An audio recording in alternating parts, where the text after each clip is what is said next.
Hello, lovelies. You're listening to episode 18 of the Broken Enchantments podcast, written and read by Elizabeth Wheatley. That's me. I hope you enjoy this episode, and I would love to connect with you on Facebook, Twitter, or Instagram.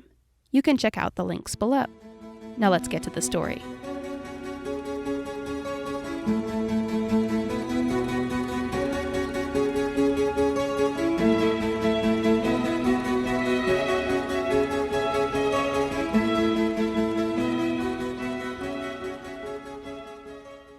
It had taken a few hours, but Lucan and his warriors found the Temple of Automatons. Personally, Janir was beginning to think this Automaton's character rather pompous. Who would name both a key to nearly limitless power and the temple holding that power after himself? Tucked away amid the cedar and spruce, the temple was an imposing square pyramid with smaller levels receding to the top. It had been out of view from the beach, but now it loomed above them like a force of nature unto itself. Lucan kicked away the cobwebs at the door and marched inside, leading the way with a torch provided by one of his men.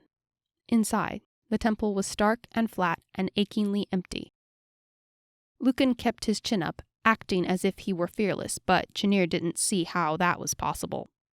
There was something about the sheer emptiness of the place that sent pinpricks along her spine. Shuffled along by the Argotolum warriors, Janir and the others followed for an untold time within the walls. The enchanter awakened after a while, and Lucan kept on demanding information of him. It seemed the young enchanter had a great deal more pertinent knowledge than Janir had realized. Karile would tell Lucan whatever it was the Argotolum wanted to know after a bit of prompting. As they passed a curious mosaic of a flaxen-haired girl for the third time, Lucan had become suspicious and threatened to use the carcatan on Karile if he didn't stop stalling. For all his bravado, Karile did not take much convincing after that. One of Lucan's warriors shoved Janir forward as Lucan again commanded them to press on. Into the temple they went, with Saoven under careful watch from two of the Argotolums, while the fourth trailed behind, guarding their flank from who knew what. At first, Janir thought she was imagining it, but the deeper they went, the more greenish-white lights glowed from between the cracks in the stone. It was a sickly green, like the color of a pond's floor. Janir remembered all too well what had been inside the last cavern she blundered into, and her imagination was hard at work, seeming to conjure 1,000 new ideas with every step. Maybe there was nothing bad in this cave, she told herself. Perhaps she had just been unlucky that day and entered the only cave in all of Brevia that had monsters in it. Perhaps today they would be more fortunate. Then she glanced toward the front of their little column, and her brother rigidly holding a carcatan just below Karile's ear. On second thought, the luckiest thing that could happen right then and there would have been for a fiend with huge teeth to spring from the stone and gobble down Lucan and the other Argotolums.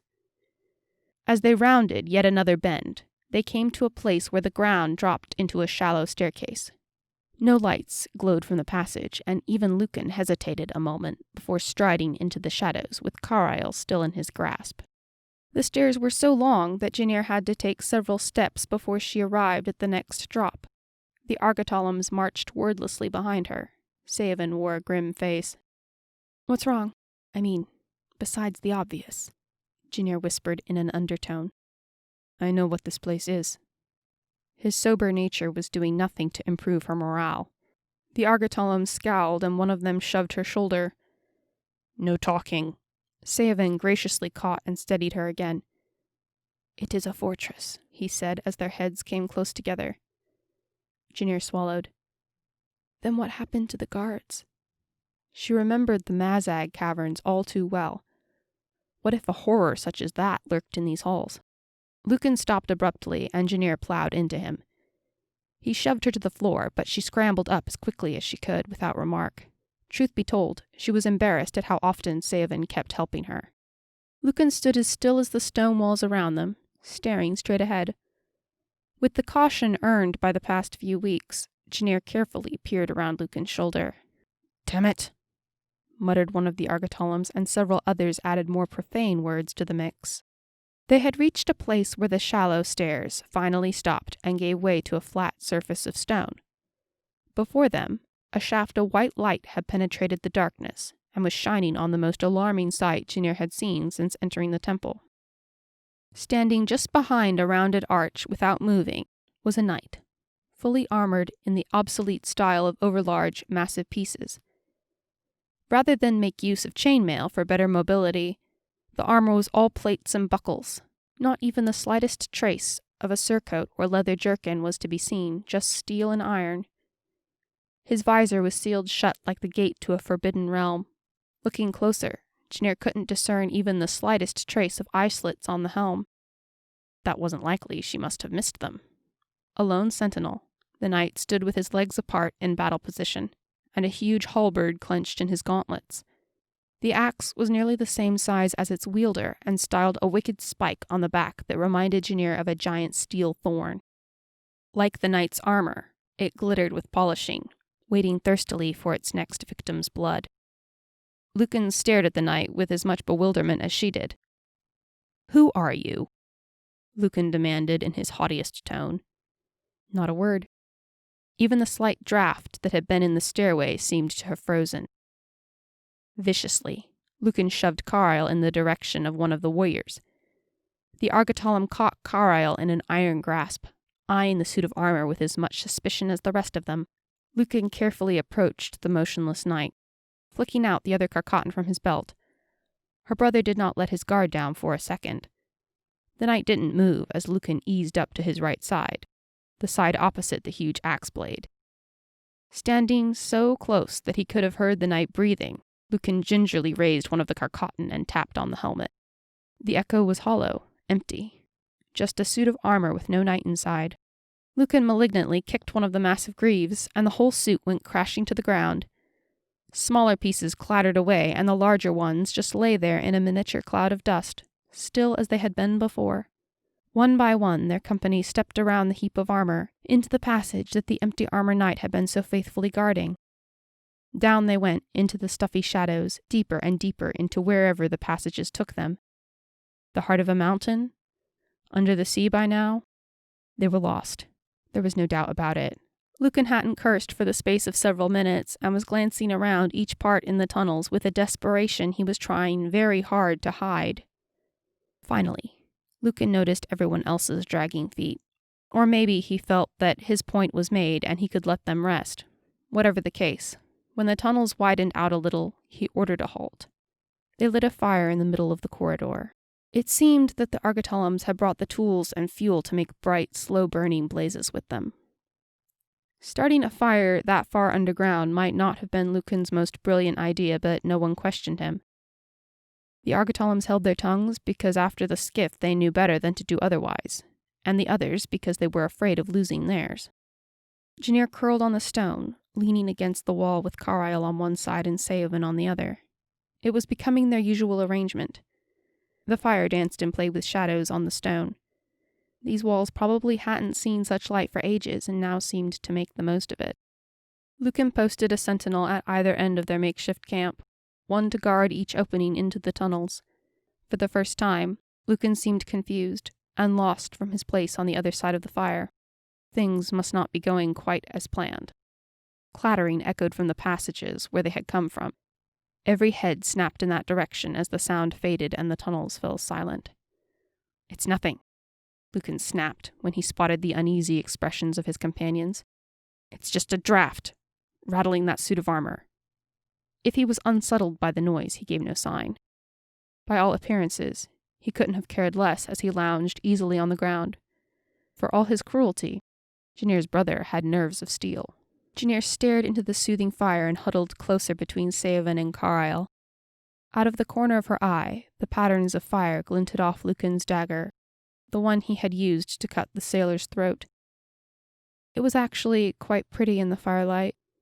The light also glinted off several odds and ends lying about, the buckles on Lucan's boots, the knives at the belt of an Argotolum, the armor of one of the posted guards, but the guards didn't have that kind of armor.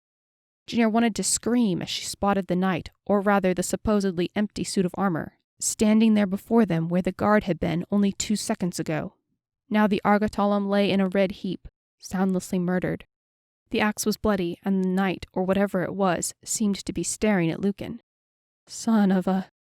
Lucan sprang to his feet like a startled wolf, and his warriors leapt to attention. Before Janir and the enchanter could jump up, Saoven caught them and pulled them back down, holding a finger to his lips. She didn't realize she'd clutched Saoven's shoulder until the cloth of his tunic was digging into her hand. Now she fully understood the phrase, frozen in terror. She couldn't move, couldn't even squeak. Lucan jutted out his jaw with a defiant air. "You were a fool to come alone." Lucan flicked out one of Janir's carcatan, jaw tightening with menace. He truly did seem unable to show anything but confidence and anger. "Not only for coming, but for annoying me. I am going to take immense pleasure in killing you." A voice emitted from the helmet, a low, tortured voice, a voice of ages, of war, of suffering. "Unfortunately for you," the voice said, "I died eons ago." "What?" Lucan never got to finish his question. "Many have entered. None shall leave," that horrible voice passionately shouted. It, charged the Argatolums. There was shouting, the shriek of carcatan, and the clash as carcatan met axe and axe struck stone. Saoven grabbed Janir and Karile, pulling them toward him and shielding them as best he could. Everything was chaos and confusion, and then there was a deafening wail and everything went silent. Lucan had managed, somehow, to cram one of the carcatan between the creature's visor and helmet. As the creature collapsed, there was no scream, no flash of light, no roar of ear-splitting sound. The suit of armor simply crumpled to the ground and fell apart as it had before, a soft golden glow emitting from the scattered parts. The golden glow grew brighter and wafted up from the heap of armor like smoke from a fire. Expecting something horrible to happen, Janir braced herself for the inevitable. Her imagination said it might possess all of them and turn them into suits of armor like itself, or something along those lines, but it just drifted into the air and dissipated. Lucan checked his 3 remaining warriors. With brusque efficiency, he had them cover the body of their fallen comrade. Janir threw her gaze away from the gore of the 4th.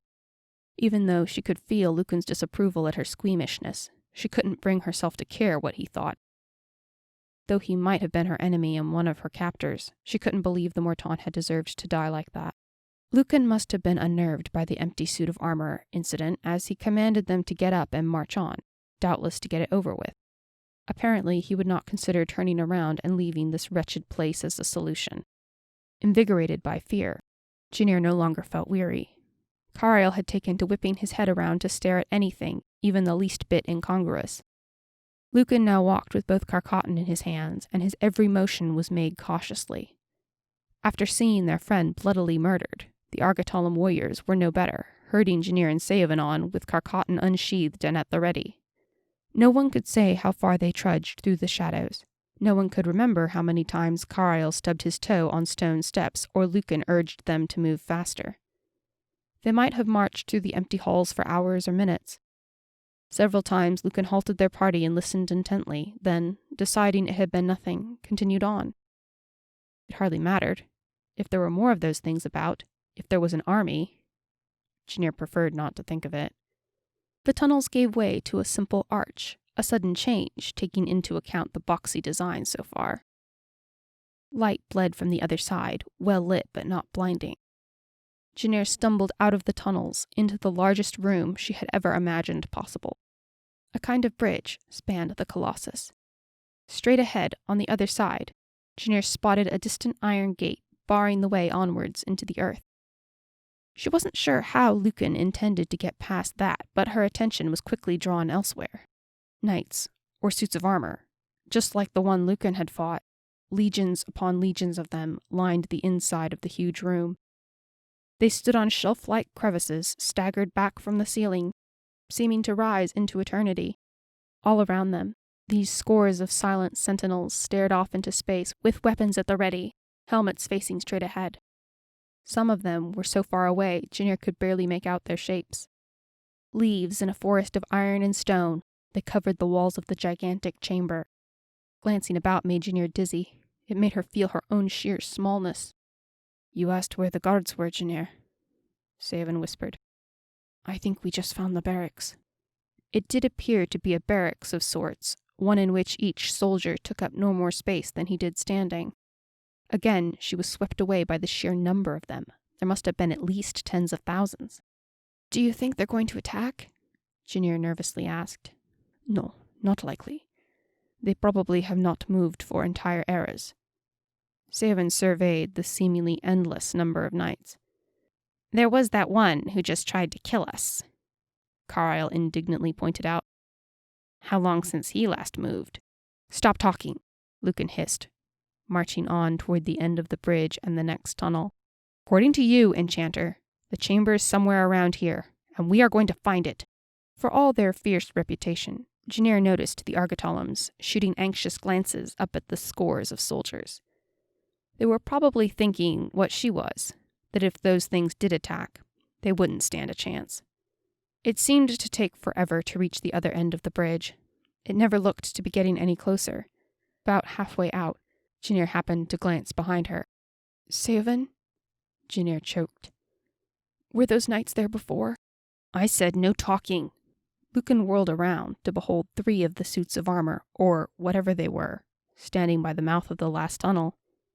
For the first time since they had been 8 years old, Janir saw fear, unmistakable fear in Lucan's eyes. Lucan thought for a moment. He didn't contemplate long. "Bloody nuisance, that's what they are," he growled. "Begone! The chamber is mine, and nothing will keep me from it." At first, nothing happened. Lucan stood there, glaring defiantly toward the suits of armor, refusing to be intimidated.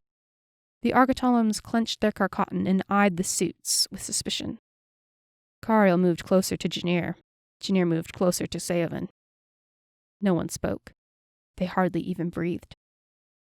Then, like the shuffling of a multitude of scales, there came a clanking as all of the knights became animated as one.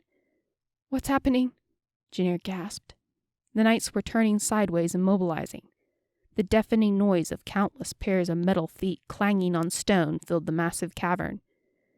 They marched in segregated units, perfectly together, heading double file for cramped entrances at each level, doors so narrow they had been unnoticeable before. Even the triad at the mouth of the tunnel began advancing in rhythm to the steps of the others. Not a word was whispered among them. There was just dutiful, wordless marching. It was very different to the silent movements they had displayed before. Perhaps it was because they no longer had need for stealth. Anyone with eyes knew full well that the intruders were trapped. "What's happening?" Janir repeated, now scared out of her wits. "I think," Karile shouted above the clamor, barely audible, "I think that your brother just declared war on a whole bunch of empty suits of armor. Should we be running?" This has been the Broken Enchantments podcast. Thank you for listening. Check out my Patreon for early access to episodes, bonus content, and lots of patrons-only freebies. You can learn more at elizabethwheatley.com. And don't forget to subscribe. See you next time.